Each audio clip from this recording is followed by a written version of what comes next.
Hello friends, எல்லாருக்கும் வணக்கம். இன்றைக்கி நம்ம நிக்கிஸ் கிச்சனில் குழந்தைகளுக்கெல்லாம் ரொம்ப பிடிச்ச நல்ல ஃப்ளஃபியான பூரி எப்படி செய்கிறது அப்படிங்கிறத பார்க்கலாம். பூரி எப்பயுமே நல்லா புஷ்ஷுன்னு வர்றதுக்கு சில டிப்ஸ் நம்ம ஃபாலோ பண்ணால் போதும். அது என்னென்ன, அதை எப்படி செய்கிறது அப்படிங்கிறத குயிக்காக பார்த்துடலாமா? வாங்க வீடியோக்குள்ளே போகலாம். இப்போ பூரிக்கு மாவு பிசைகிறதுக்கு நான் ஒரு பவுலில் 2 கப் கோதுமை மாவு எடுத்திருக்கேன்.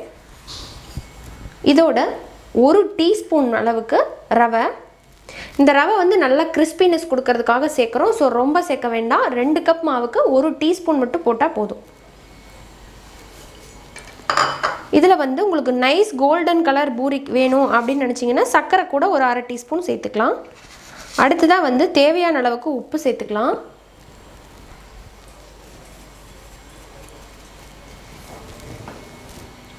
இப்போது நம்ம ஆயில் சேர்க்க போகிறோம். ஆயில் ஒரு டீஸ்பூன்லேருந்து 2 டீஸ்பூன் அளவுக்கு இதில் ஊற்றிக்கலாம்.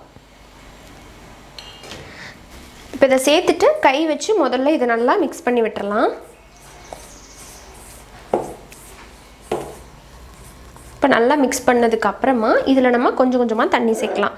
தண்ணி ஒரே டைமில் நிறைய சேர்த்துறாதீங்க. கொஞ்சம் கொஞ்சமாக சேர்த்து சப்பாத்தி மாவோட கொஞ்சம் இறுக்கமாக பிசையணும்.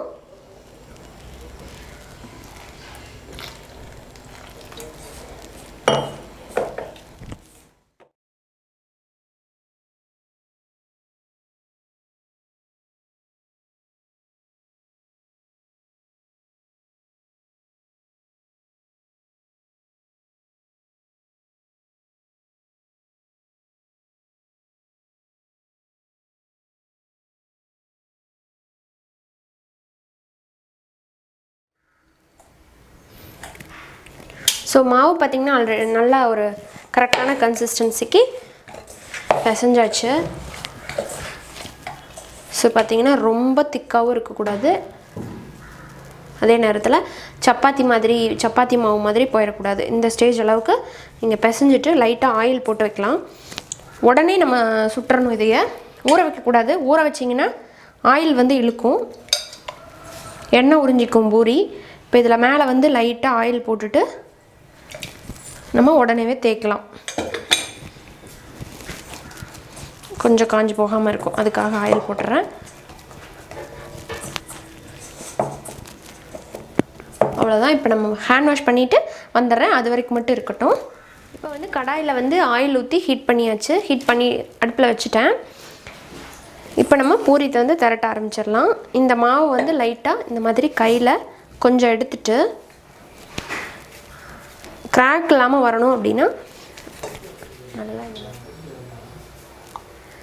இப்படி எடுத்துட்டு திரும்ப அதை கரெக்டாக ஷேப் பண்ணிக்கலாம். இப்போ இந்த இடத்துல பார்த்திங்கன்னா லைட்டாக நான் ஆயில் போட்டு வச்சுருக்கிறேன். ஆயில் போட்டு பூரி திரட்டுறது கொஞ்சம் சிரமமாக இருந்தாலுமே உங்களுக்கு அப்படி பண்ணிங்கன்னா தான் நீங்கள் பூரி பொரிச்சு எடுக்கும்போது எண்ணெய் கலங்காமல் இருக்கும். இல்லை பரவாயில்ல, எண்ணெய் கலங்கினாலும் பரவாயில்லன்னு நினைக்கிறவங்க நீங்கள் இது போட்டுக்கலாம், மாவு போட்டு பொரிச்சிக்கலாம். ஆயில் போட்டோம்னா கொஞ்சம் க்ளீனாக கிடைக்கும். இப்போ இதை நல்லா ரவுண்ட் ஷேப் பண்ணதுக்கப்புறமா திரட்டலாம். இந்த கட்டையிலையும் லைட்டாக ஆயில் போட்டுக்கோங்க. இது மேலேயும் கொஞ்சமாக ஆயில், ரொம்ப வேண்டாம், கொஞ்சம் ஆயில் போட்டுட்டு நம்ம திரட்ட ஆரம்பிக்கலாம்.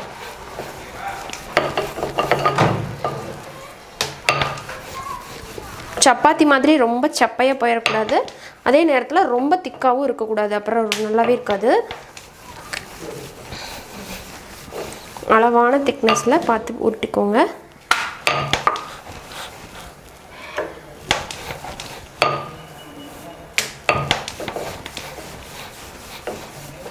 எல்லா பக்கம் ஒரே ஈவனாக இருக்கணும், அப்போ தான் உங்களுக்கு புஷ்ஷுன்னு வரும். ஸோ நான் இதை என்ன பண்ண போகிறேன்னா, இந்த மாதிரி கொஞ்சம் பண்ணிட்டேன் இல்லைங்களா, இதை ஒரு ரவுண்ட் பிளேட் மாதிரி வச்சு இதை கட் பண்ணிக்க போகிறேன். இந்த மாதிரி ஒரு பிளேட்டை வச்சுட்டு இதை ஷேப்பு கொண்டு வர்றதுக்காக கட் பண்ணிக்க போகிறேன். கரெக்டாக திரட்ட முடியாது அப்படின்னா இப்படி பண்ணிக்கலாம். நம்ம இப்போ கட் பண்ணிவிட்டு இந்த மாவு மட்டும் எடுத்துடலாம்.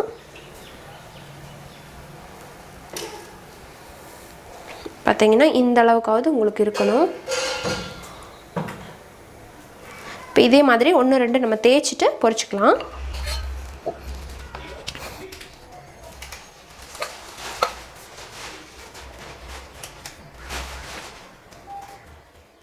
இப்போ வந்து ஆயில் சூடு பண்ணியாச்சு. ஆயில் வந்து நல்லா சூடாக இருக்கணும். அப்போ தான் நம்ம போட்டோன்னே நல்லா எலும்பி வரும். அதை செக் பண்ணுறதுக்கு ஒரு சின்ன பீஸ் எடுத்து போட்டு பாருங்கள்.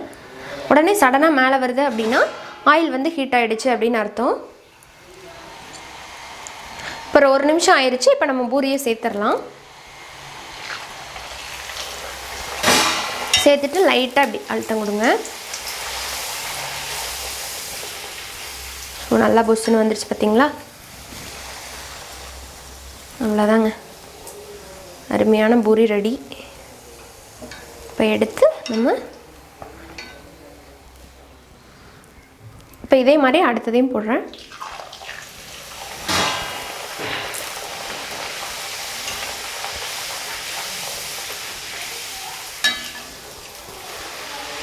இப்படி சூப்பராக வந்திருக்கு பாருங்கள்.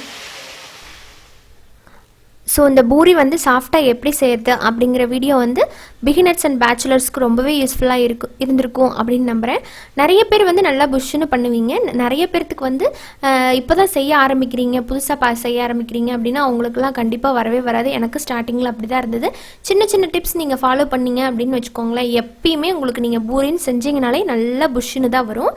இதோட வந்து பெஸ்ட் காம்பினேஷன் சொன்னால் பூரிக்கிழங்கு மசாலா தான், உருளைக்கிழங்கு மசாலா. அது வந்து அடுத்த வீடியோவாக நான் போடுறேன், தொடர்ந்து பாருங்கள். ரொம்ப ரொம்ப நல்லாயிருக்கும். நீங்கள் ஹோட்டலில் சாப்பிட்ற அதே டேஸ்ட்டில் நல்ல செம்ம டேஸ்ட்டாக இருக்கும். அப்புறமா நம்ம சேனலுக்கு தொடர்ந்து உங்களோட பெரிய சப்போர்ட்டை கொடுப்பீங்க அப்படின்னு நம்புகிறேன். இந்த வீடியோ உங்களுக்கு பிடிச்சிருந்ததுன்னா லைக் பண்ணுங்கள். யூஸ்ஃபுல்லாக இருக்குன்னு நினச்சிங்கன்னா ஃப்ரெண்ட்ஸ் அண்ட் ஃபேமிலியோட மறக்காமல் ஷேர் பண்ணுங்கள். நம்ம சேனல் நிக்கீஸ் கிச்சனை சப்ஸ்கிரைப் பண்ணிவிட்டு கூட இருக்கிற பெல் சிம்பிளை அழுத்திடுங்க. அப்போ தான் நான் இனிமேல் போடுற வீடியோஸோட அப்டேட் உங்களுக்கு ஒரு நோட்டிஃபிகேஷனாக உடனுக்குடனே கிடைக்கும்.